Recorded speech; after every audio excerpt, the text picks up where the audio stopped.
قریش عرب کی جو عادت تھی انہوں نے شرارتیں شروع کر دی. ایک قبیلہ بنو خزاعہ وہ مسلمانوں کا حلیف تھا اور ایک قریش کا تھا بنو بکر.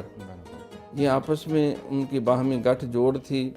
قریش کی وہ لڑ پڑے کہ مسلمانوں کو زچ کریں، اور جب بنو خزاعہ کے لوگ جان بچانے کے لیے وہ خانہ کعبہ میں پناہ لینے کے لیے آئے، جس کو انہوں نے حرم مکہ کہا تھا، ان کو وہاں بھی قتل کیا اور بہت زیادہ ان کے ساتھ زیادتی کی.